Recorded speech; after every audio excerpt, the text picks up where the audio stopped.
Hello there, and Happy New Year. From our family to yours, we wish you all the best for 2026, whether you need a boost in health, or finances, or creativity, or all of the above. And we want to thank you all for supporting us throughout 2025. This channel is now about 10 years old, and I don't think we've ever seen a bigger increase in subscribers and new listeners than during the past couple of months. We know it's all thanks to you, dear listeners, thanks to your enthusiasm, your comments and likes, your hypes and your shares, so thank you so much.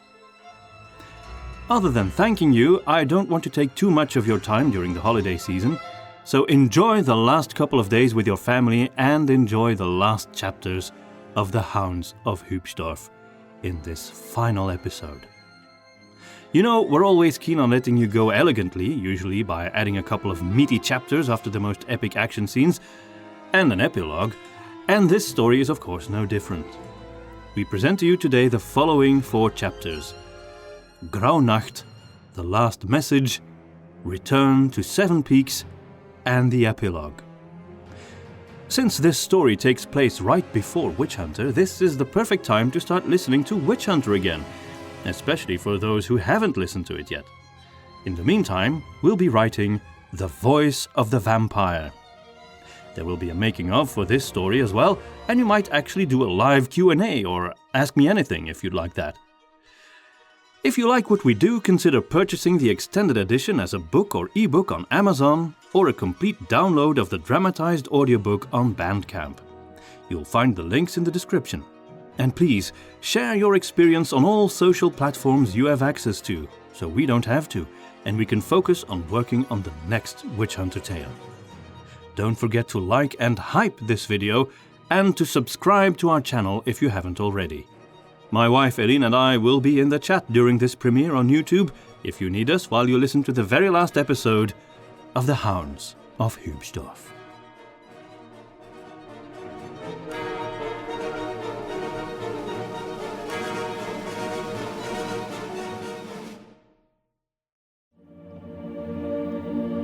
Graunacht. When eventually the men all felt at ease, they gathered around the campfire. Rainer had taken some supplies from Dr. Grauwald and tended to their wounds. The company had been thoughtful enough to bring along an ample supply of clean water as well. Ludlov was also pleased to learn that some of the men had brought small flasks of Waldmeister. He took a few sips, which spread a pleasant warmth throughout his entire body. They talked late into the night, regaling the tales of their adventures. Grauwald himself, Mark said with a shudder as Ludlov finished the story. What a strange age in which we live, when legends and folk tales leap off the page and come crawling into our world. Puts a different spin on Graunacht this year, Gunther, the woodworker, mumbled to himself.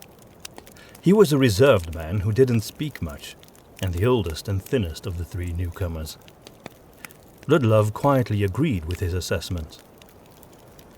Mark told them how he had gathered a company of volunteers when they hadn't heard a word from any of them. That was a brave thing J.R.R. and the guards did, going behind the mayor's back. He told me they were going to look for you, Master Ludlov. So we covered for them and awaited word. When that didn't come, we set off. We thank you for that, said Ludlov. It was very brave of you, too. Not as such, Mark admitted. We were sure you had already defeated the evil when we set off. How can that be? The odds were stacked against us. Well, it happened like this, Mark began. We had the stable boy take care of the Hübschlitter in Ulfer's cellar. Told him to stay out of the kitchen at all times. Young fool didn't listen. He was curious and opened the door and found the undead. It didn't move, but the lad panicked at the sight of it and came for us. When we saw that the undead was truly dead, we assumed the evil wizard controlling them had been defeated. That gave us the courage to go. Well, that and some Waldmeister. Ludlov stared into the flames, processing the story in his mind. Little did we know that you had stabbed the legendary Grauwald, Mark said, as he took Rainer's flask of Waldmeister, which only had a bottom of liquor left. With a final swig, he emptied it, And you faced him, Garner. You're quite the hero, the hunter concluded, with unmistakable awe in his voice. The blind man was a little taken aback by that, and replied silently, "Well, my legs were wobbling like a newborn calf, let me tell you that." As Tolfmann was throwing 2 particularly thick branches on the campfire, Ludlov took out his bedroll. He drifted off into a dreamless sleep almost as soon as his cheek touched the soft deerskin.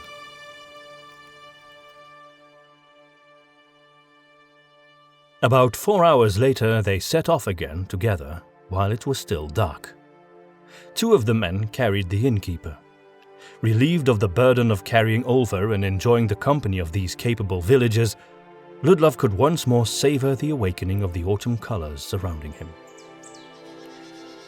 He had picked up some bark nuts on the way for snacks.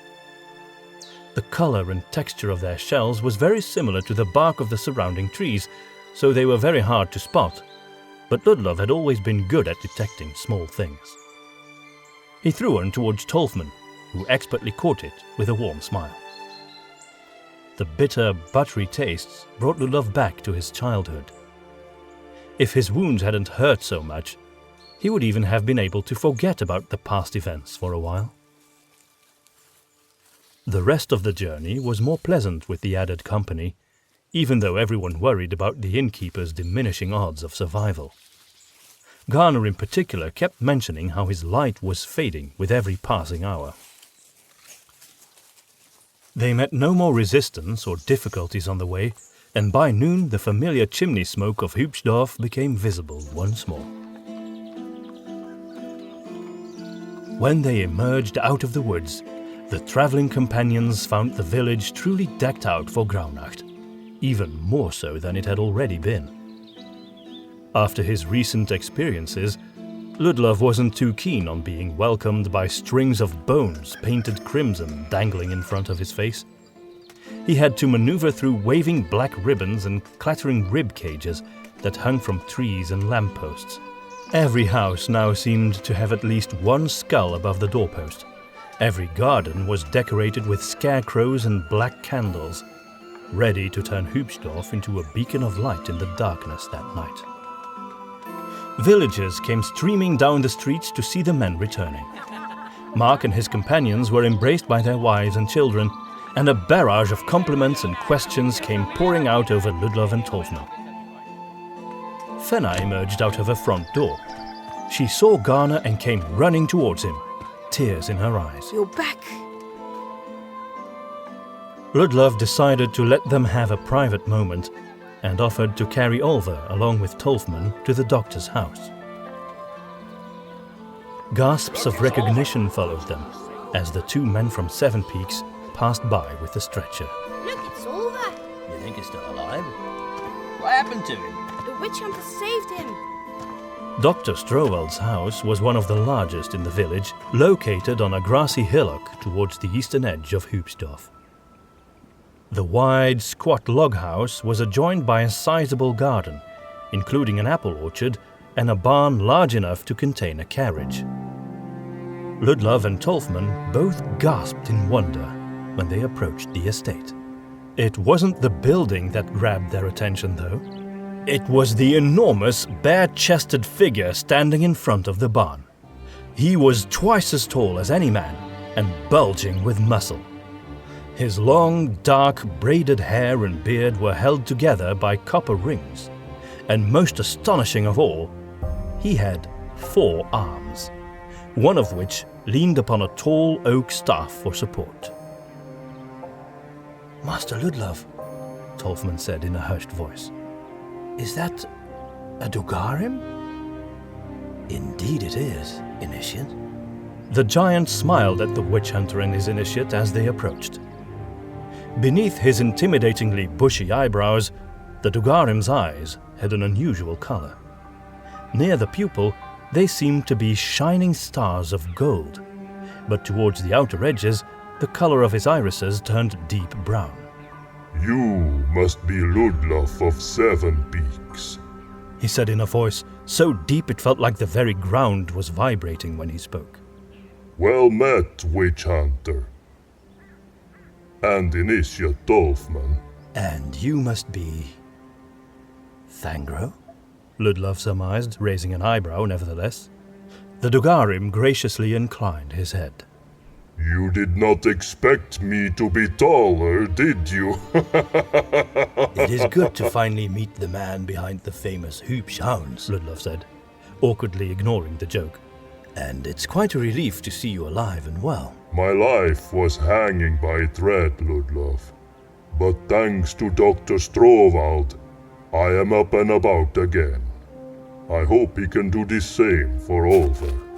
Dr. Grauwald appeared from behind the gentle giant. His hair as wild as ever, his eyes bright with emotion. Well met, Master Ludlov, Initiate Tolfmann. Then he turned to the stretcher. Goddess above, Olver. What happened to you? How bad does it look, Doctor? Ludlov asked. The reply didn't come until Grauwald had taken a good look at the unconscious man. He is malnourished, dehydrated, and severely ill. Probably with blight lung or cave breath. I think there is still time to treat both, though it will take a while. Just bring him in. He had an infected wound as well, Ludlov added, which elicited a worried frown on the doctor's forehead. After a thorough examination, Dr. Grauwald was willing to confirm that Olver would need to be nursed back to consciousness over the course of several days. But if that succeeded, he would definitely fully recover. Hübschdorf's inn would be able to receive guests again before the end of the year. Ludlov thanked the doctor for his care and left the house with Tolfmann. Outside, Fangro stood waiting, two of his forearms crossed over his massive chest. Will Olver come through? The doctor seems to believe so, Ludlov confirmed. Then he exchanged a glance with Tolfmann. Say, Fangro, what about your kennel? The giant's face fell. Alas, witch hunter, what was once my pride and glory has been taken away from me. Not entirely, Ludlov said, evoking a bushy raised eyebrow. So no one has told you yet? The Dugarim's expression only grew more puzzled than it already was. There is still hope for your trade. In the cellar of the inn, there is a litter of Hübschpups and their mother. The enormous four-armed man frowned deeply. You speak the truth? I saw them both with my own eyes, Fangro, Ludlov said with a smile. Just ask J.R.R. about it. I hear the boy Otto has kept them well fed during our absence. Maiden steers. Looks like Goebbels sired some heirs after all. Olver must have hidden them in his basement when the attack came. Tears gleamed in Fangro's deep-set eyes. Unexpectedly, he took both Ludlov and Tolfmann in a tight four-armed bear hug, almost squashing them at once. Thank you.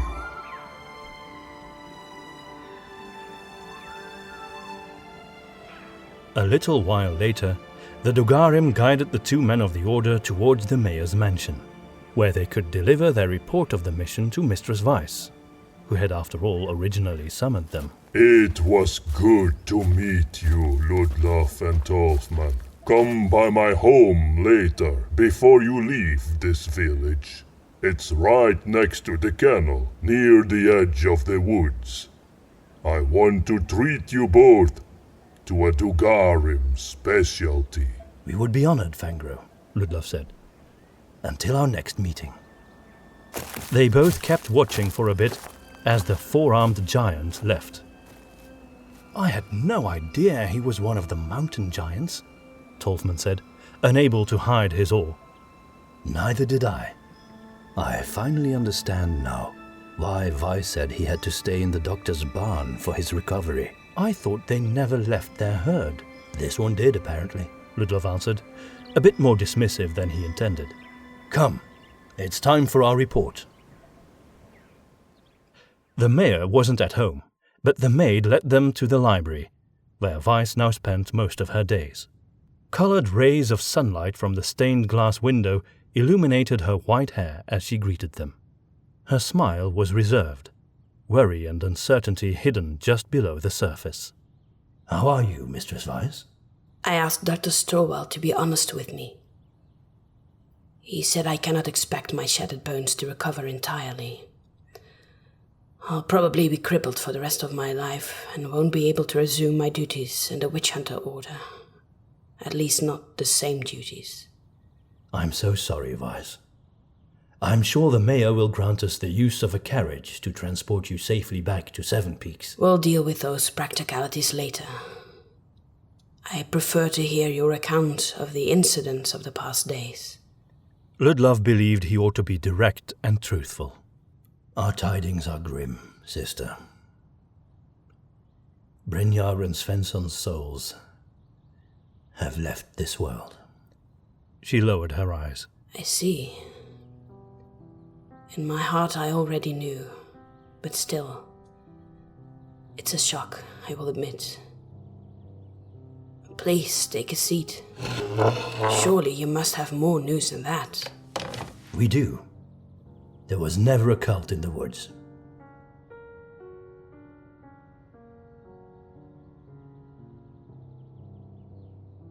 Surely that can't be. How do you explain all the abductions, the murder of the hounds? It was all one man. A Dreikunstler, necromancer, flesh mage, and illusionist, all in one, by the name of Grauwald. He's dead now. A Dreikunstler? Weiss looked away, trying to process what she had just heard. Do you have confirmation of this? Surely you must understand how rare Dreikunslers are. I spoke with him directly. I know for certain, Weiss. Grauwald? The very folklore character these people are about to celebrate tonight? From what I hear, they don't celebrate Grauwald at all, Tolfmann said. The celebrations are meant to ward off his presence. At least, that's how I understand it. It doesn't matter, Tolfmann. The name is significant to these people. He is a legend of theirs, and at the heart of their traditions. Why did this Dreikunstler name himself after that figure? He didn't, Ludlov said. The man I met was Grauwald, the original. He who inspired the legend and the songs. Weiss took in Ludlov's eyes with a fixed gaze.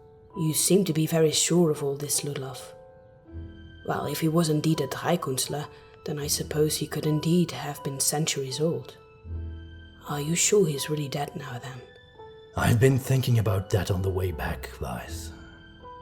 The truth is, I can't say.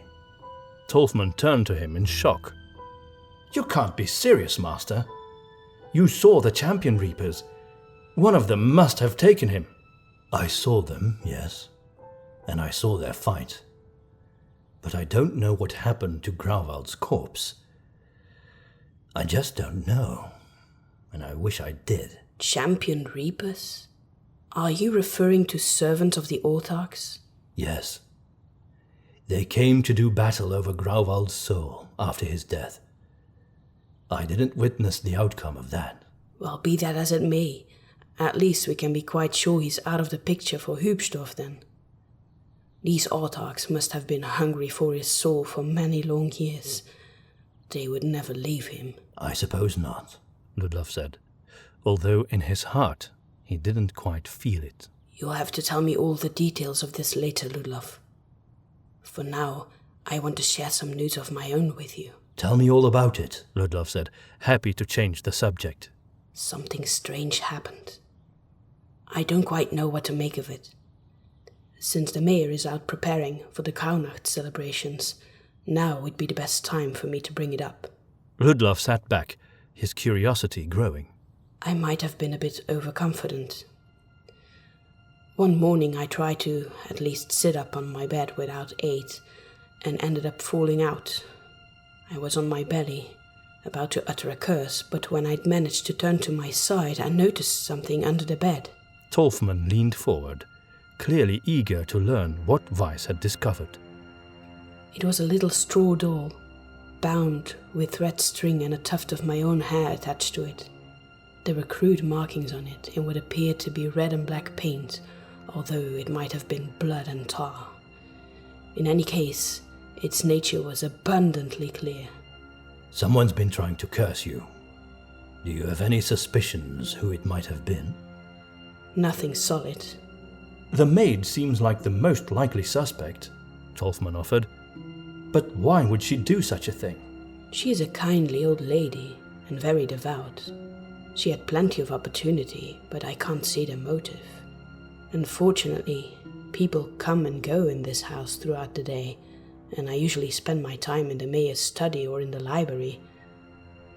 It could have been almost anyone. Do you think this is connected to Grauwald in any way, Master? Tolfmann asked. Grauwald has done many things to this village. He managed to come and go without being seen because he could change his appearance. I'm afraid we just don't know enough. Do you still have the item, Weiss? I'm afraid I've destroyed it, Ludlov.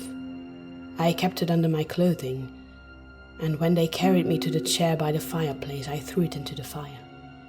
I didn't want its magic to have any more influence over me. That's probably for the best. Perhaps we can learn more after Graunacht. Graunacht.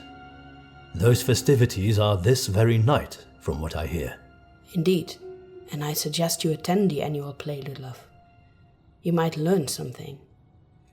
And in any case, I think the Hübschdorfers are hoping for your presence. You'll be a guest of honor. Will you be present, Weiss? They offered to bring me there, but honestly, I'm not up for it yet, Ludlov. Which is why I would appreciate it if you made an appearance. Very well. I'll attend. You might actually enjoy it as well, Ludlov. I hear it's quite charming. The children will be performing a little play about the legend of Grauwald. A play?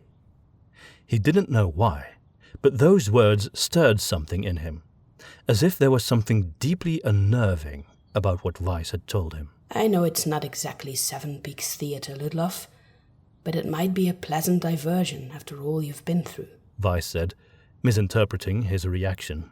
Ludlov only gave a distracted nod in reply. He was still searching his memory, wondering why the mention of a play made him so uneasy. In any case, as far as I'm concerned, your mission is over, Ludlov. I thank you for everything you and Tolfmann have done. Perhaps it's time to inform Lady Hoskiv of that, then, Tolfmann said. Ludlov smiled. The young man couldn't hide his eagerness to leave Hübschdorf behind. He was probably hoping to receive his hat. Very well, Tolfmann. If you give me some time, I'll write up a full update to Lady Hoskiv and send out Fulcrin at dawn, as soon as the fuss of these festivities has passed. I expect we'll receive a reply in a matter of days, Tolfmann answered with a contented smile. However, as far as I'm concerned, the mission is not over. We still don't know what happened to Grauwald's body, and we'll have to retrieve the remains of the men who died there. All that will of course be taken care of, but it is not your concern any longer, Ludlov. You and Tolfmann have more than earned your rest. The initiate nodded in agreement. Perhaps we have. But my heart remains restless. Throughout the rest of the day, there was a busy energy of anticipation in the village. Ludlov and Tolfmann watched from a distance as a stage was made ready in front of the Hungry Hound Inn. It was flanked by two large wooden statues depicting skeletons carrying scythes. Their eerie similarity to the champion reapers was slightly unsettling. Crimson and black banners hung from every house, wreathing Hübschdorf in the colors of Graunacht, almost as if some military conquest had taken place. As evening set in, the candles were being lit. All around the village centre were placed iron cauldrons, shaped like evil-looking heads. Devilish eyes and sharp-toothed grins had been carved into them. Inside of their mouths was enough kindling to last for hours. When fire was set to them, the effect was rather devilish indeed. They looked like fire-breathing demons with burning eyes. Perhaps under different circumstances, Ludlov would have found it amusing, but now he just thought it was unnerving.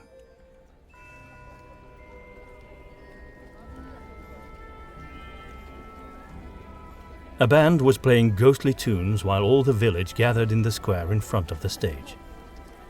The air was filled with a strong, herbal smell that had an unfamiliar sweetness to it.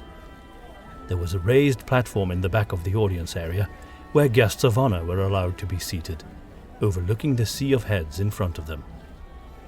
Ludlov, Tolfmann and J.R.R. were there, along with Dr. Grauwald and his wife. Fangro was content to remain standing beside the platform, leaning on his staff. One chair on the platform remained curiously empty.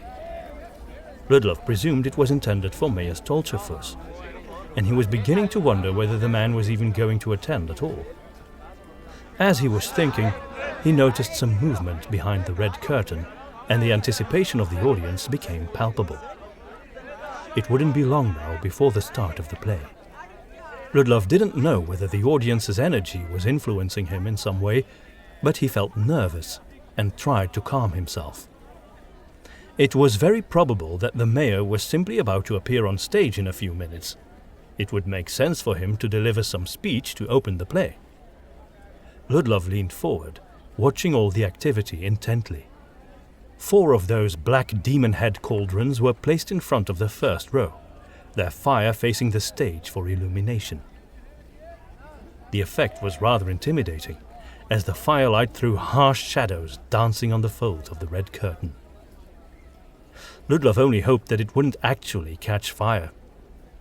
As this thought passed through his head, he felt a sudden surge of panic grasping at his heart. Something twisted in the pit of his stomach as a very specific memory returned to his consciousness. All of a sudden, the words presented themselves in full clarity. It was Grauwald. Did you know the children put up a play in honor of me every year? The audience hushed as the curtain opened, revealing a gloomy forest full of twisted, gnarly trees. Those in the front were made out of real branches, while a large canvas in the background depicted the rest of the eerie woods, including wispy clouds half covering a full moon. It was all done very beautifully, with great attention to detail.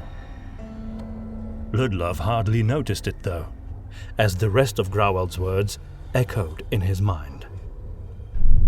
This year will be the last one, I think. Children appeared on stage, dressed in grey robes. It was a fine tradition, Grauwald's voice continued. But now it's time for the curtain to fall. The audience applauded. And their little dreams to go up in smoke. Ludlov veered up, surprising the people around him. He didn't say anything, but simply moved to the edge of the crowd. Tolfmann, alerted by his sudden movement, elbowed J.R.R. and dragged him along, following his master. The children began to sing the Graunacht song, as Ludlov made his way past the packed audience, trying to get to the stage. When he finally got there, he saw there was an area behind the painted background where parents were helping their children with their costumes. Ludlov saw Anna, admiring her son from beside the stage. He approached her. Master Ludlov, why aren't you watching the play? Anna, is there any fire in the performance? Fire? On the stage? With little children? Of course not, Master. Don't you worry about that city dweller. We aren't all dim-witted here just because we're a small village, you know. The next scene does have an impressive smoke effect, though, said a man from behind the background. Smoke? Ludlov repeated, fear rising. How is that done? People were shushing him, but Ludlov ignored them. There's no direct fire involved, the man said reassuringly. We've got these pouches that can... Pouches? Ludlov jumped onto the stage, interrupting the play. Seize the play! He called out, causing scandalized remarks and alarmed looks in the audience. Master Ludlov, Anna called out. What in the name of the goddess are you doing? I need to see those pouches you use for the smoke, Anna. J.R.R.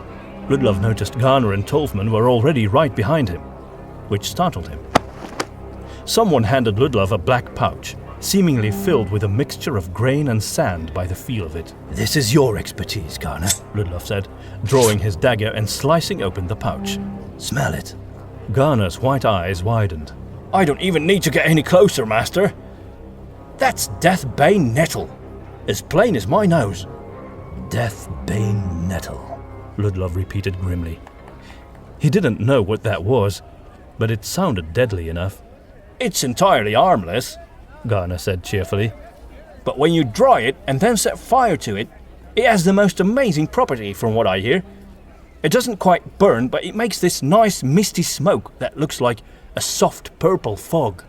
That's right, said the man who had addressed Ludlov from behind the stage. we use it for the smoke effect in the scene where Grauwald wanders through the woods at night. Ludlov froze. He felt like a fool. I'm so sorry. It's just that pouches such as these were used to drug people. And I really thought that... I thought everyone was looking at him. How could he explain this? He opened up the pouch a little further to look at its contents. They did indeed look and smell like dried herbs. What's that? Asked Anna, pointing at it.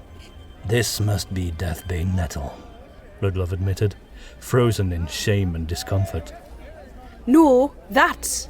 Anna repeated, before digging her hand into the pouch and pulling something out. It was another pouch, much smaller and made of a brown cloth that was barely detectable between the herbs. As Ludlov carefully opened it, he noticed it held something dark and shapeless inside, and it was tied with string. "What's in it?" Tolfmann asked aloud. "Something Grauwald didn't want us to smell until it was too late," Ludlov said, as the realization came to him. "We'll have to investigate its contents in a safe environment. Where's the mayor?" Nobody seemed to have a clue. "He's not in the play?" he asked, concern growing in his voice. A few bewildered heads were shaken. Everyone was looking at Ludlov with wide eyes. "The mayor was going to give a speech at the end of the play," said a young man in a leather cap. "So he ought to have been in the audience," Ludlov said, provoking a nod from his bystanders. "He's probably just running late," said the young man. "We do this every year, you know. You must have seen this enough times." "No, I don't trust it. Don't light any of those pouches. For the sake of all villagers." Then he turned around. Tolfmann! The initiate arrived by his side immediately. "We're going to the mayor's mansion." Can I join you, Master? Garner asked. Not that I want to be a burden in any way, but perhaps I thought my nose could be of some use to you, if you see what I mean. "Yes, of course, Garner." I, too, will come. Came a deep rumbling voice from above. "Thank you, Fangro." Children began to cry. Graunacht was ruined.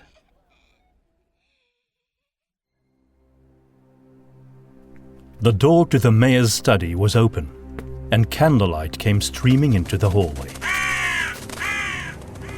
Outside, Covey the crow was hoarsely cawing and ruffling his feathers as if it were trying to warn them.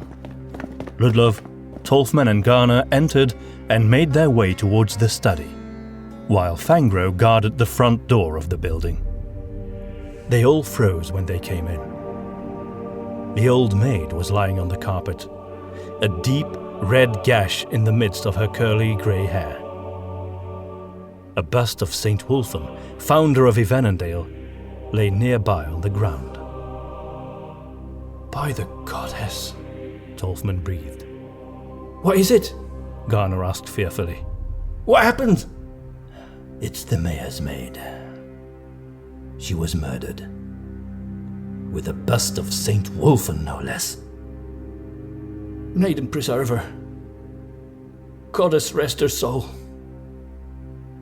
Ludlov had to admire the young man for knowing his priorities. While he himself had reacted to the sight with shock, anger, and the desire to find and kill the culprit, Garner had turned to the spiritual well-being of the victim instead. Well, the mayor's not here, Tolfmann said after a quick search of the study. and neither is Weiss. "Tolfmann, take Garner with you and search the rest of the house. Ask him if he can sense any other life in the building. I'll investigate here further. Tolfmann and Garner obeyed, while Ludlov knelt down next to the maid's corpse and studied it, concluding that she had to have died quite recently. He went over to the mayor's desk. It was peculiarly empty. Opening the drawers, he only found some blank paper and parchment, a quill and some ink, but no written documents of any kind. The bastard did this, and made a run for it. But why? "Master!" came a cry from the hallway. Ludlov rushed over. Tolfmann was standing just inside the library, his back against the doorframe. Garner stood a bit further, his head bowed. Fearing the worst, Ludlov dashed inside the room. He found Weiss, still sitting at the table, face down, in a pool of blood that had spread all over the map of Jägersgarten. No. No. No! He bashed his fist into the panelled wall.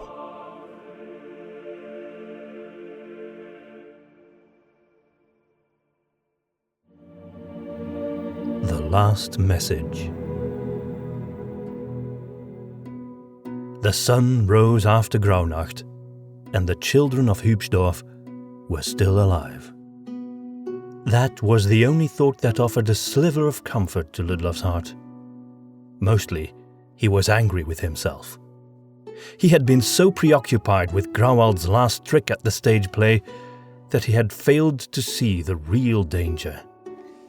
He had failed to heed the warning of the straw doll, and his friend and sister in the order had paid the price for it.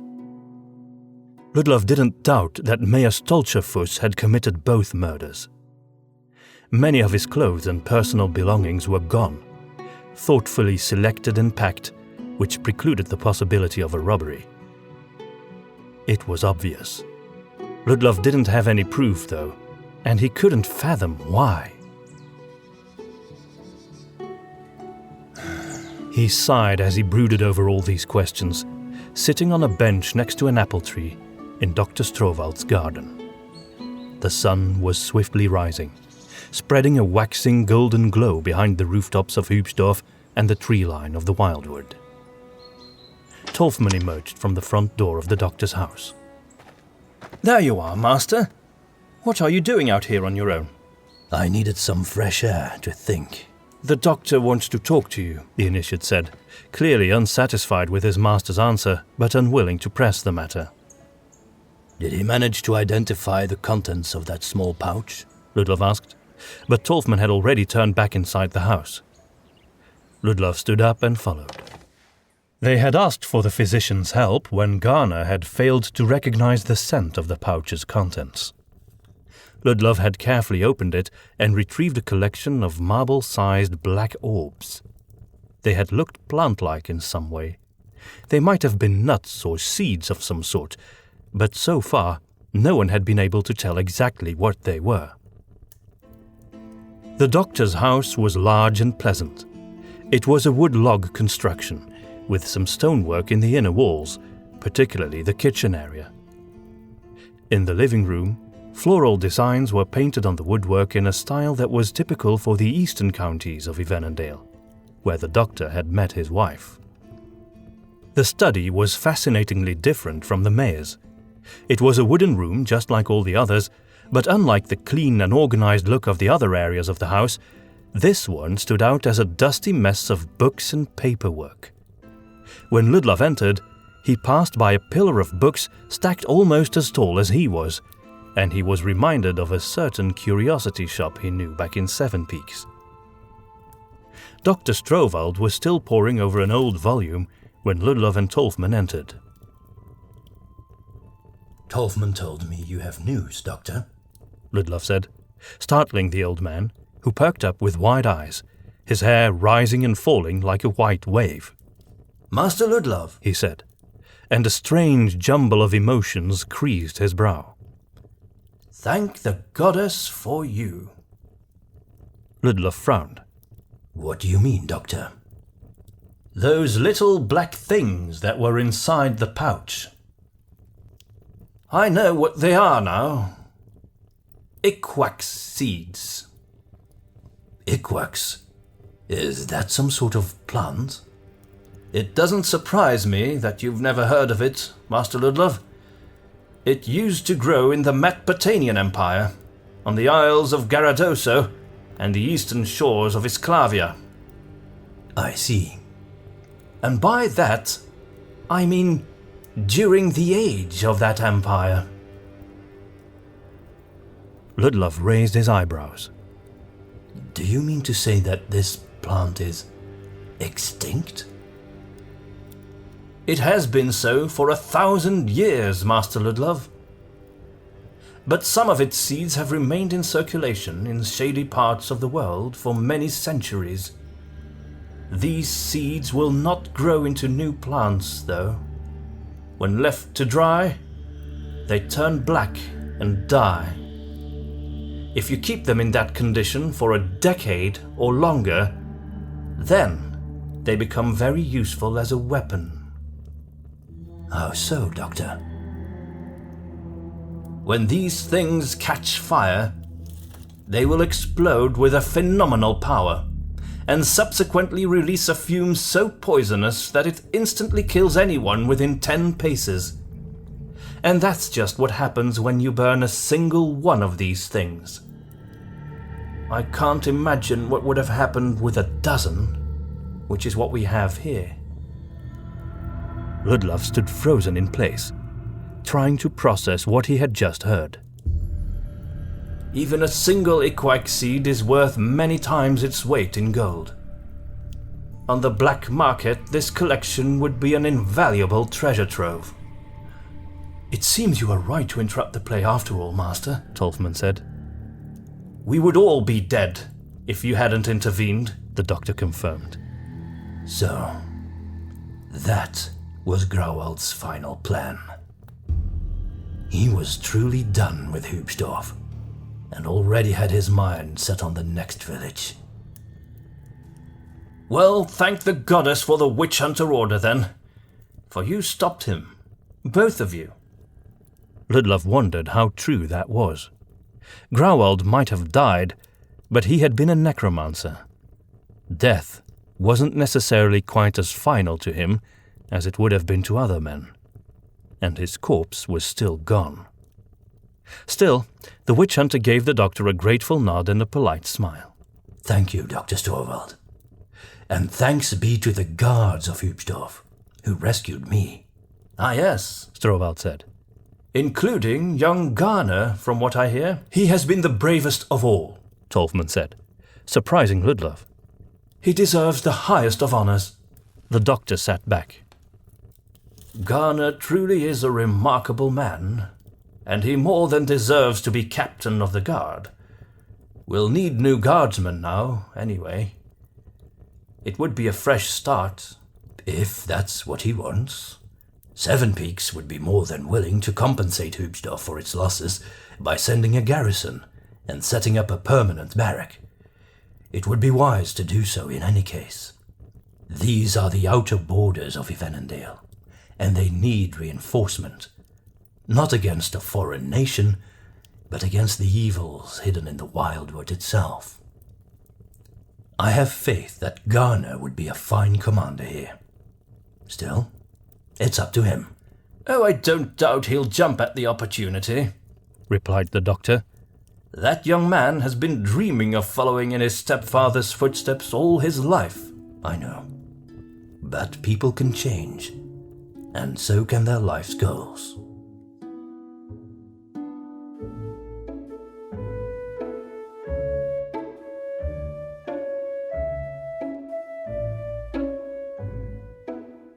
Ludlov found the blind man in his home, wearing ordinary clothes. His white pupilled eyes looked like he had been crying, and not a little bit. The young man invited the witch hunter over to the fireplace and offered him a glass of Waldmeister. He didn't drink any himself, though. I have to congratulate you, Master Ludlov, J.R.R said in a sad voice. Your instincts proved right after all. I don't think anyone will blame you for ruining Graunacht now. I doubt Graunacht will ever be the same after this. Ludlov looked at him, carefully weighing his words. And neither will you. Garner shook his head. I've been doing a lot of thinking, Master. About what? Mostly about what a fool I've been all these years. Pretending to be a guard. They were right to laugh at me. Mockery is never warranted. Certainly not mockery of a man of good will, with a strong heart and a sound mind. I understand you mourn the guards, Garner, and they deserve to be honored for their sacrifice. But that doesn't mean they were right to belittle you. The young man shrugged. Perhaps. But the truth is, I don't want to be a guard anymore. What do you want then? I don't know. To be away from here. What about Fenner? I know there's something between you two. Garner shook his head. I'll miss her, but I know she'll be better off with a normal man. She has Anna and Florian. I need to be away from the Wildwood, and I don't mean to come back anytime soon. I can understand that. In that case, I have an offer for you. He finished his glass of Waldmeister and put it on the table. Then he looked Garner in the eye, which still felt strange. I would like you to join me and Tolfmann on our way back to Sevenpeaks. And I would like to present you to the Grand General and get you permission to join the Order. The Witch Hunter Order? Garner repeated, in awe-struck wonder. As an initiate? Yes, Garner. I see much more in you than a guard. I see a potential witch hunter. The young man was speechless. He simply sat there, mouth agape, tears gleaming in his white eyes. Of course, you must understand that being a witch hunter is very dangerous business. And you'll be dealing with the darkest darkness that this world has to offer. And to be honest, after all that I have seen, all the promising young lives that I've seen snuffed out in this terrible work, it almost hurts to make this offer to you. Nevertheless, I think I know what it is you want, Garner, and I don't think you'll ever be truly happy until you have it. I want to serve others, and to protect them, Garner said, shrugging. It's in my blood. Indeed. And you have strength of character, Garner, and a pure heart. You are brave, and you are intelligent. You're also naive, brash, and clumsy, but I think we can iron out most of those flaws. I'm also blind, Garner said. I can't imagine that wouldn't matter. Of course it matters, Garner. But there is some precedent for it in our order. I remember a very capable member, Mistress Heights, who lost her eyesight in a fight. She was still just a hunter at that time and had not yet achieved the rank of mistress. She was offered compensation for her loss, actually, enough to spend the rest of her life in peace and comfort. But she didn't accept it. Instead, she persevered and kept joining other witch hunters on their missions. She couldn't track or fight, but she could interrogate, and she had a phenomenal sense of smell, which allowed her to recognize many a witch's concoction. In the end, she achieved the rank of mistress and became a leader for other witch hunters. Garner smiled. It's not the same though, is it, Master? She was already a witch hunter when that happened. She'd already proven herself, so to speak. That's true. She had that advantage. But you'll have the advantage of my vouching for you. That will surely count for something. I can't promise they'll take you on, but I will do all that I can. What do you say? I say yes, master. Wholeheartedly, yes! The days passed by without event as the third moon of autumn drew to a close. They had sent some Hübschdorf volunteers to the cave to retrieve as many of the bodies, bones, clothes and keepsakes of the victims as they could carry. It hadn't been hard to find enthusiasts eager to take off immediately. Since the threat was gone, many villagers were curious and eager to explore those parts they had feared for a lifetime. Mark had led them, using Ludlov's directions. The witch hunter was patient enough to await their return. Even though the horrible memories of the woods still plagued him, he was not eager to return to the hustle and bustle of Sevenpeaks. Tolfmann clearly didn't share this sentiment, however. The young man seemed impatient to return to the witch hunter headquarters. Ludlov had sent Fulcrin off with a sad update on recent events, suggesting to Lady Hoskiv that they stay a while longer to investigate the recent murders and the mayor's involvement. He would leave as soon as he received her response. As soon as Mark's party had returned with the bodies of Victor, Moritz and Svensson, they had carefully embalmed them like the body of Mistress Weitz and wrapped them in linen. Then they were respectfully lined up on the grass in front of the chapel. It was a modest but well-maintained building in the middle of a small graveyard, guarded by the tallest arbor vitae trees he had ever seen. Here, Ludlov met Blessed Hora, a stern, cronish old woman. Nevertheless, she quickly proved her wisdom and faith. First, she presided over the burial of the mayor's maid. It was a modest service, but all of Hübschdorf was present. Next, she personally embalmed and blessed the remains of Mistress Weiss, Svensson, Victor, and Moritz. All were remembered like heroes. Finally, the priestess directed her attention to a beautifully crafted chest containing skeletal remains, and commended the souls of the other departed to the goddess, including Brynjar's. There was a chest full of clothes that had once belonged to the cannibal's victims, Blessed, Mark mentioned to the priestess after the ceremony. What should be done with it? Tell them to burn it all, she said, as the taint of evil might still be upon those items. It was a sad but wise precaution, Ludlov agreed. I'm sorry, Tolfmann, he later told the initiate, but I fear you won't inherit Brynjar or Svensson's hat after all. The young man did not react. He seemed strangely distant. The witch hunter wondered whether he felt some jealousy at Ludlov's intentions to promote Garner to the order. He decided not to bring it up. The following day, Ludlov and Tolfmann stayed in Hübschdorf with little to do, and so they spent their time talking to the other villagers, notably Dr. Strovald, Garner, Fenna and Fangro. The latter had returned to his own home and was already taking care of the remaining dogs there. Watching the giant at work as he cared for the animals truly brought home the strange dual nature of the Dugarim. More fearsome and powerful than any man, and yet kinder and gentler.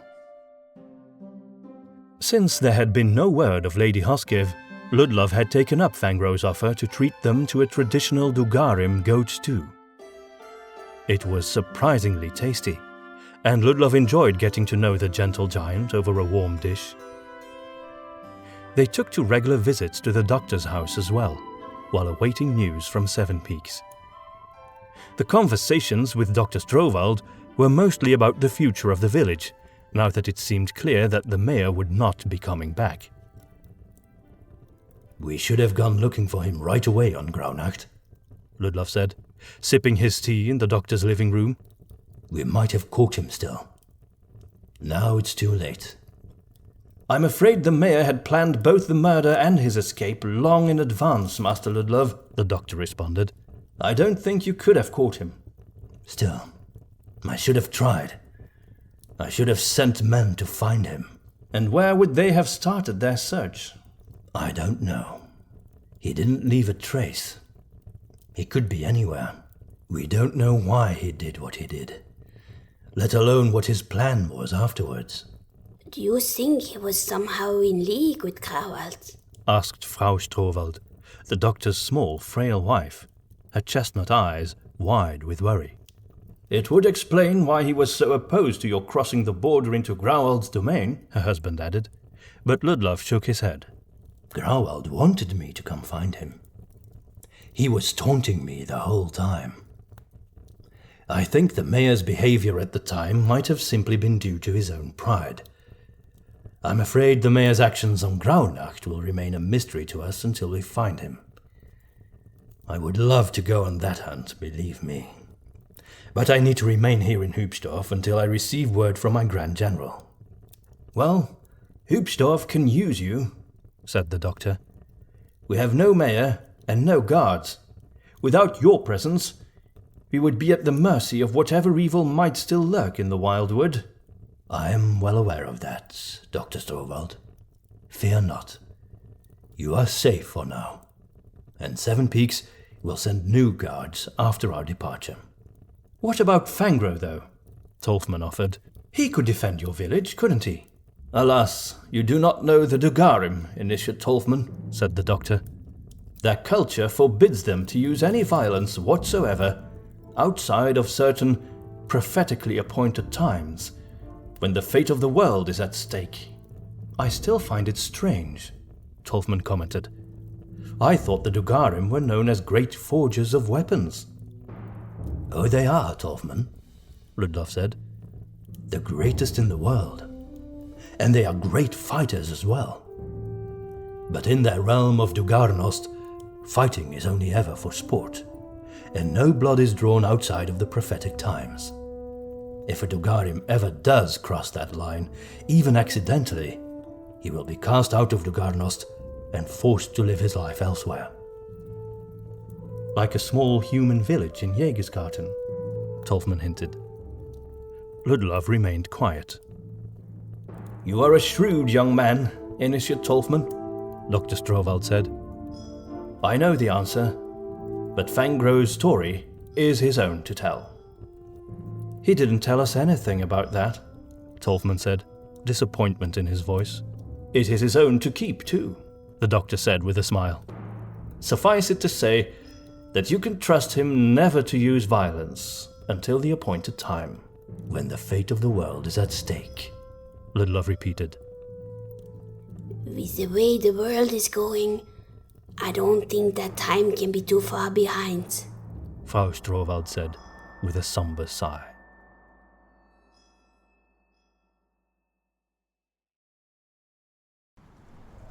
The next day was grey and gloomy, and there was an angry wind blowing, scattering dead leaves in the air. Autumn was growing old, and winter couldn't be too far behind. Ludlov and Tolfmann were patrolling the northern edges of the village when Fulcrin finally returned, bearing Lady Hoskiv's response. Ludlov felt Tolfmann eagerly looking over his shoulder as he unrolled the little scroll and read the message. Ludlov, I am pleased to hear your mission was a success. Upon your return, we will look into the case for Tolfmann's ordination. A new garrison is underway to replace the village's defenses. They will look into the murders and the whereabouts of the mayor. Your task was to retrieve your brethren, alive or dead, and eliminate the threat responsible for their disappearance. Return to Sevenpeaks immediately with Tolfmann and the remains of our fallen brethren. Grand General Hoskiv. Ludlov felt the weight of disappointment as he finished reading the message. Why was there nothing in here about further investigation of Grauwald's cave and its surroundings? Well then, Tolfmann said, I suppose it's time to go back. Ludlov didn't even register what his initiate had said. Doesn't the Grand General understand what has been uncovered here? A Dreikunstler, who was just as dangerous on his own as an entire cult would have been. Perhaps he will discuss it with you upon your return, Tolfmann offered. Well, I hope so. I thought a master witch hunter was allowed to steer his own course and pick his own battles, Tolfmann commented. That's what I thought too, Ludlov grumbled. That's what I thought too.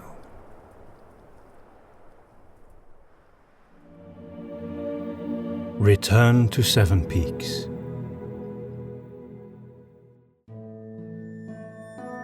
Ludlov decided to wait another day before returning to Seven Peaks. He had taken some time to process Lady Hoskev's written command, but he knew he couldn't postpone their departure much longer, since they had to bring back the remains of Svensson and Weiss, still wrapped in linen and bound with rope. All they had left of Brynjar were some bones, which were subsequently placed in a box. Mark had helped secure the cart, which the good doctor had kindly donated, to Bruno and Syl. Bruno clearly disapproved, blowing puffs of white breath into the cold air with a loud snort. Along with the bodies, a small chest was loaded onto the cart. It contained all of the documents that had been found in Grauwald's lair, as well as some of Weiss's research, which Lord Adomir would definitely appreciate, even though it was incomplete. Some of her work had apparently been taken by the fleeing mayor. Garner was granted Weiss's horse, but he had to admit he couldn't ride, and so he would have to spend the journey on the bench of the cart with Ludlov. It was a grey, cold afternoon when they were ready to leave Hübschdorf and begin their journey southward. The entire village gathered near the stables to say their goodbyes, and Blessed Hruda prayed for their return journey. Emotions were riding high for all, but the brightest and the deepest of all tears were seen in Fenna's eyes. Garner held her in a tight embrace and whispered something in her ear before he climbed the cart to sit on the bench beside Ludlov. The witch hunter took the reins, tipped his hat to the gathered crowd, and clucked on Bruno and Syl, who started trotting down the road. Tolfmann rode his trusty mare Bree beside them. Svensson's mare had been left behind in the stables of Hübschdorf to be used by the new garrison when they arrived. When he looked back, Ludlov saw the villagers were still watching them, gratefully. Florian was waving enthusiastically, his aunt and mother by his side. He was holding something furry in his other arm, squirming and sniffing the air. Ludlov smiled as he recognized what Florian was holding. It was Schnüffelnase. That little rodent was in the best care, and so was Garner's home now. It would hold a broken family, deprived of Rüdiger and Johann, but a loving family nonetheless. Despite the many questions that still taunted Ludlov and the many lives lost, he was glad he could leave the villagers in a happier state than he had met them. Olver was still recovering, but he would be all right, and his condition had improved significantly already.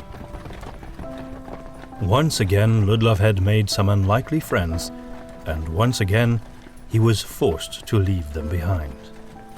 He quietly hoped to meet them again one day, Fenna, Anna, and Florian, the kind doctor and his wife, and of course, the four-armed giant with his undying love of dogs.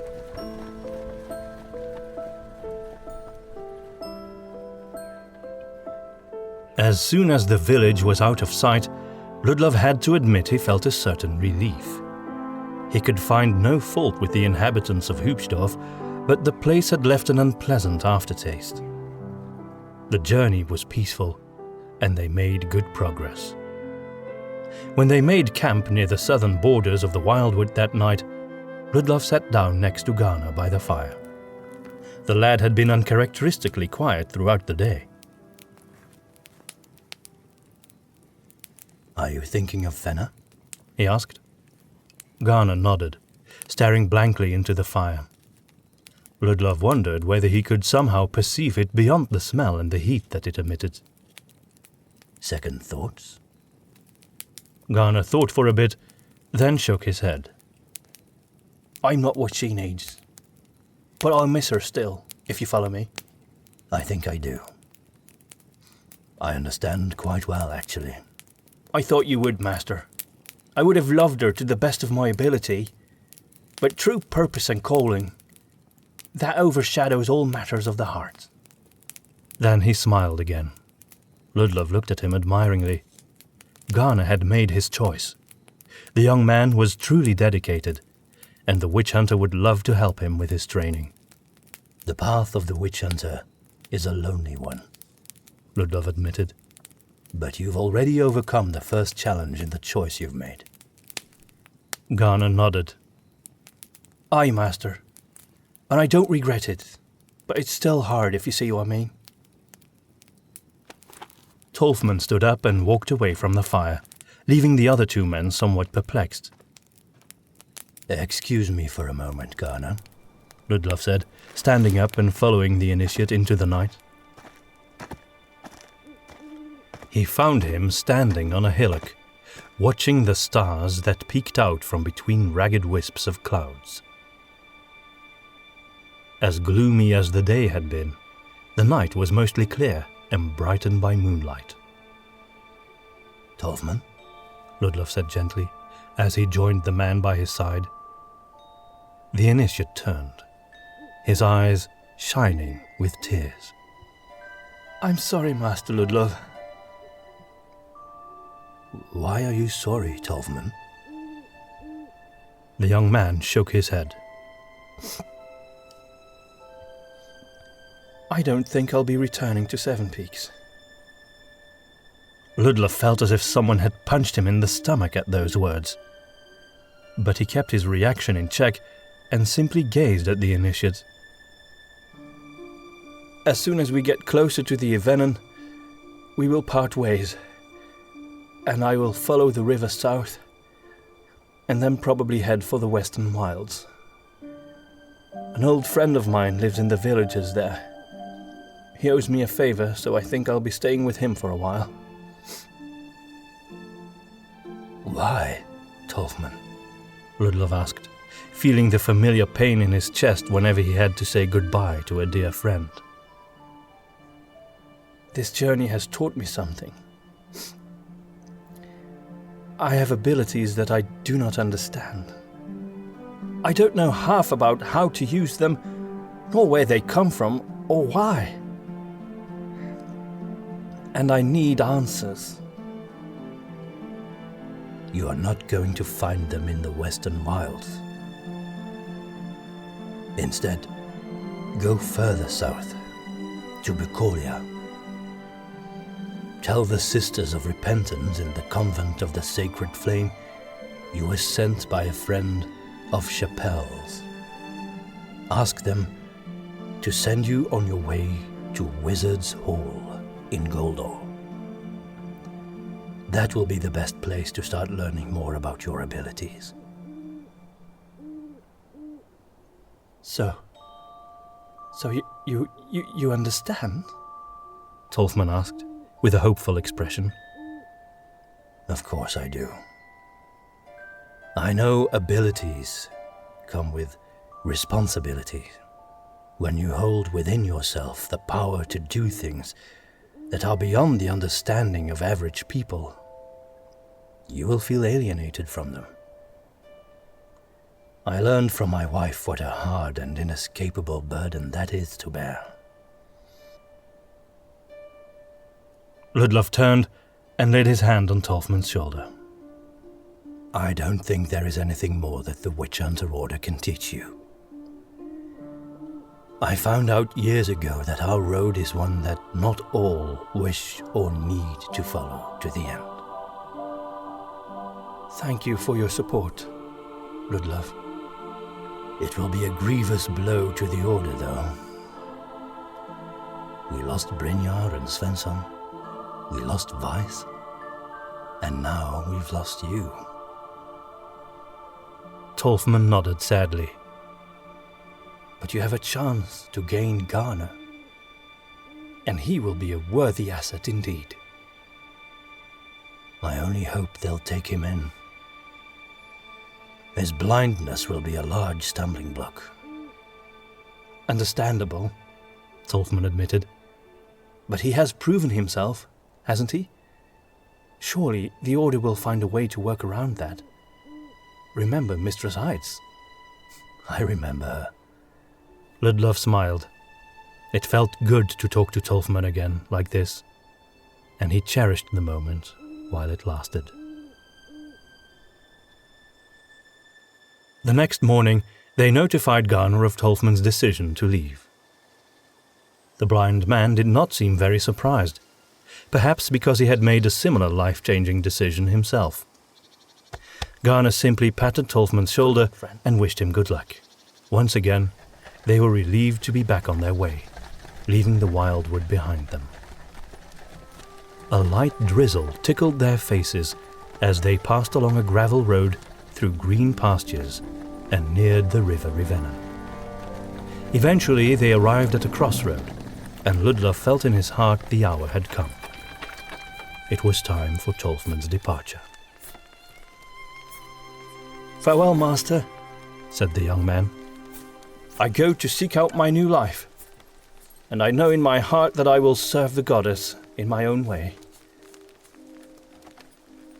I pray I will find my destiny at Wizard's Hall." "I believe so, friend," Ludlov answered, trying to sound calm and collected. "And I pray that one day we will meet again." "I suppose I'll have to leave my horse with you then," Tolfmann said, "lest the Order hunt me down for thievery." "You won't get very far on foot, Tolfmann. Don't worry. I'll explain Bree's absence. You can borrow her for now. We have good ties with the Sisters of Repentance, and I know some people connected to Wizard's Hall as well. I'm sure Bree will find her way back to us." The witch hunter gave the horse a gentle pat in the neck. Bree answered with a soft nicker, then placed her snout tenderly under Bruno's ear. "Thank you, Ludlov," Tolfmann said. "Farewell, Garner. Thank you for coming for me when I was stuck down that cellar, and thank you for being our host in Hübschdorf. Thank you for everything." Thank you, Initiate Tolfmann, Garner answered, "for your friendship." "I'm no longer an initiate now," Tolfmann admitted. "And you need no longer call me Tolfmann either. My name is Daniel." "Farewell, Daniel," Ludlov said. "The goddess be with you," Garner added. Daniel Tolfmann gave them a warm smile, nodded, and then turned his horse and rode away. The initiate had followed his heart, just like Garner had. Still, to Ludlov, it was yet another loss. He was grateful that Tolfmann was alive, and he knew he would be able to see him again, but nevertheless, pain filled his heart as he watched Bree carry his friend southward towards Bucolia.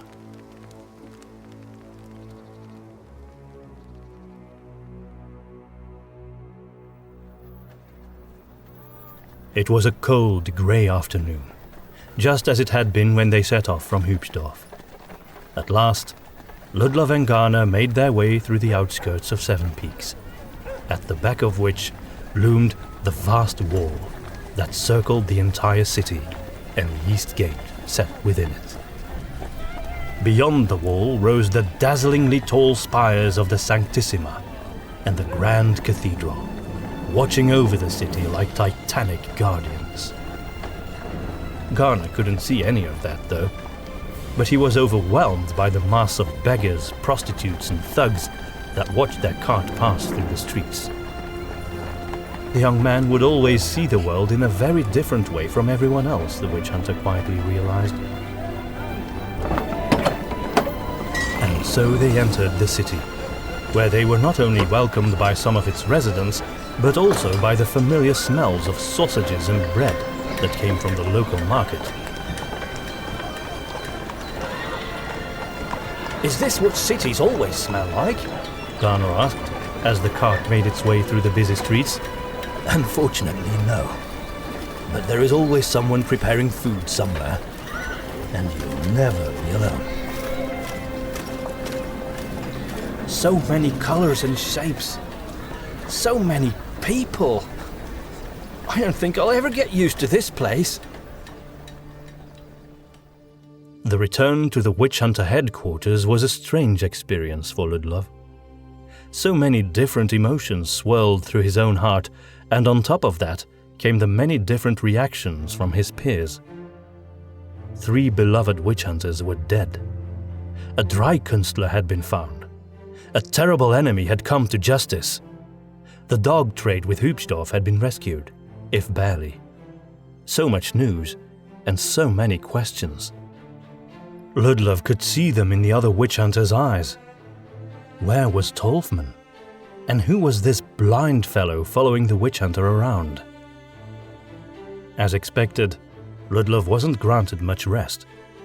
Soon after his arrival, he found himself telling and retelling the events in Hübschdorf several times over to his superiors, now without the backup of Tolfmann, until they finally allowed him to go home.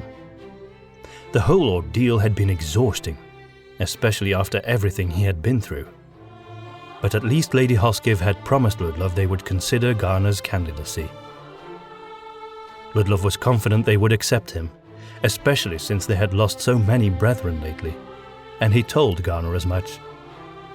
The lady had also informed Ludlov that Sam, a Sevenpeaks dog trainer who collaborated with the Order, had offered to send Hodge, one of his best males, to sire new pups in Hübschdorf. It would be a great pleasure for Ludlov to write to Fangro with the good news. That evening, Garner was allowed to stay at the headquarters, which he gratefully accepted. Ludlov returned to his own home, which was quite close by. Although he would have gladly offered the young man his spare room, he found himself enjoying a night of peace and solitude for the first time in many weeks. When he reported to the witch hunter headquarters the next morning, he was told that a letter had arrived for him there. Too curious to wait, Ludlov decided to take a look at it before his meeting with Lady Hoskiv and Lord Adomir. To Ludlov's great surprise, he discovered that the letter had come from his friend Marie Chapelle. He hadn't heard from her in months, and was happy to learn that she was alive and well. In her letter, Chapelle reported that she had managed to expose and arrest an entire cult recently, thanks to the help of a new group of friends she had made. Ludlov smiled to himself. At least one of them had ended an actual cult, he thought. That woman was unstoppable. Her insatiable hunger for revenge had already brought a lot of wicked magic users to justice in Goldor. As Ludlov was about to pass Lord Adomir's office, he saw Garner walking away towards the end of the hallway and rushed to catch up with him. The young man seemed startled as Ludlov grabbed his arm. I'm sorry I'm so jumpy, Master Ludlov. I hadn't heard you coming, you see. I was lost in thought. That's all right, friend, Ludlov said. But Garner still had a distressed look about him. What's wrong? I was rejected. Ludlov stiffened. He felt numb with disbelief. How is that? I told them everything about the woods and the cave. I gave them all the details. How I wouldn't even have survived the journey without your intervention. How? Aye, Master. That is what they demanded to know, you see. How was I able to be such an asset to you without my natural sight? Then it started to dawn on Ludlov. They didn't understand. He bit his lip in frustration. He had always felt that Lord Adomir and Lady Hoskiv generally held his opinion in high regard, but sometimes they could be so terribly dismissive of his instincts. What did they expect from him? A journal containing a full account of Garner's heroics? He would be perfectly willing to provide such a thing, but somehow he doubted it would alter their decision. Garner stared at the tiles in the hallway, shaking his head. I don't understand either, Master Ludlov. I'd such a strong feeling about it, if you follow me. I knew it by intuition. I was so certain my destiny lay here, that I was supposed to be a witch hunter. Desperate tears welled up in Garner's eyes. I still feel it. I just don't know what to do. Ludlov sighed and bowed his head. He wanted to apologize for giving the man false hope. But more than that, he couldn't help but feel deeply resentful towards his superiors. Not only for their ill judgment, but for not heeding his advice. Garner would be such a great asset to the Witch Hunter Order. There were enough angry and vengeful masters of combat in Lady Hoskev's ranks. A gentle soul would be good for the Order, especially one with such a unique way of perceiving the world. In some respects, the fellow could see more than any other witch hunter could. I know Lady Hoskev and Lord Adomir, Garner. They are good people, but they won't listen. Since they can't explain your unique form of sight, their reasoning forces them to conclude it might very well be borrowed from an autarch demon. But it's not, Master! Truly! Ludlov answered with a sad smile, realizing then that Garner wouldn't be able to perceive it. I know that, Garner. I believe you. Unfortunately, I overestimated my own influence. As it turns out, my word alone doesn't carry as much weight as I had hoped. He put his arm around Garner's shoulders and said, You are welcome to stay at my house. That way I could return your hospitality in Hübschdorf. Take all the time you need to decide what you want to do next. We could find work for you here in Sevenpeaks, or you could return home. I will even accompany you if you wish. Dr. Grauwald will likely become the new mayor of your village, and he would be happy to appoint you as captain of the guard. And I believe Fenner would love to see you return as well.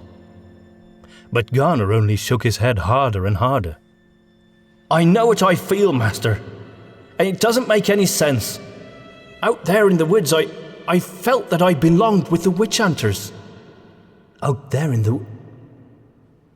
Ludlov realized something. Do you feel it here? What do you mean? Garner asked.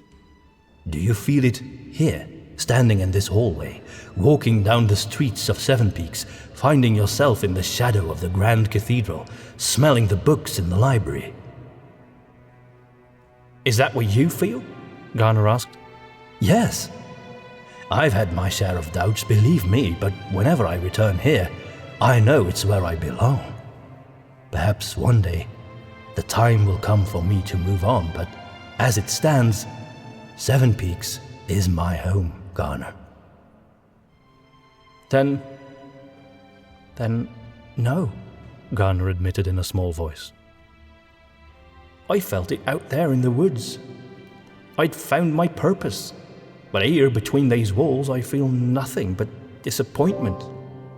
Things began to converge in Ludlov's mind. He squeezed his lips between his thumb and forefinger as he pondered.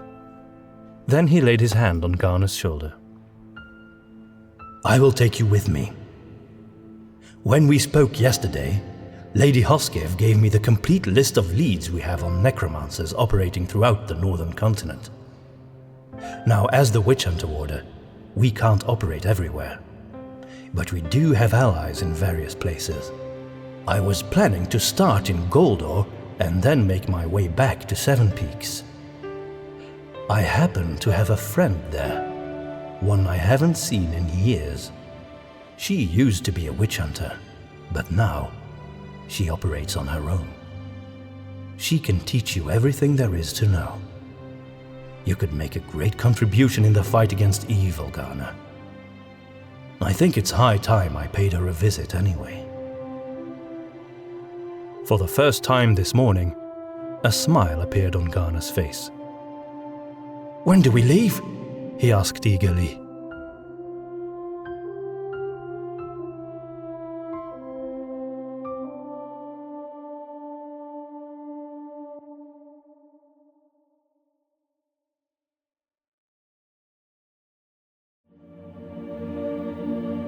Epilogue. Winter had come to Mondesfluch, the easternmost town of Jägersgarten, bordering the county of Drachenschild. The tall, pointed rooftops of the townhouses loomed large in the snowy night, like small, jagged mountain peaks. Icicles hung from their eaves, glistening like the fangs of a hungry wolf in the warm light of the street lanterns.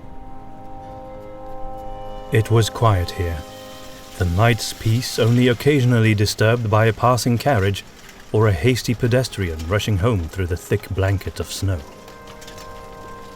A hooded and cloaked figure stood watching the sign of the Cracked Moon Inn, which depicted a half-moon with a grotesquely cheerful face, beer pouring into its mouth from a winged tankard hovering above. The figure opened the door to the inn and arrived in a sudden oasis of warmth, chatter, and the cheerful noises of plates and cutlery. The smells of the firewood mingled with that of roasted meat and bubbling stew. A blonde woman with rosy cheeks and a lavish bosom nearly bursting out of her laced shirt greeted the newcomer cheerfully as he lowered his hood. He was a small but chubby figure in his 50s. His dark grey hair was rather strange, the proprietors of the inn noticed. It was shaped like ram's horns, curling backwards behind his ears. Welcome to the Cracked Moon, stranger. What would you like?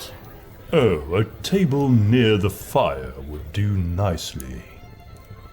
Bring me some red wine, and then I'd like to eat some meat. I'm starving.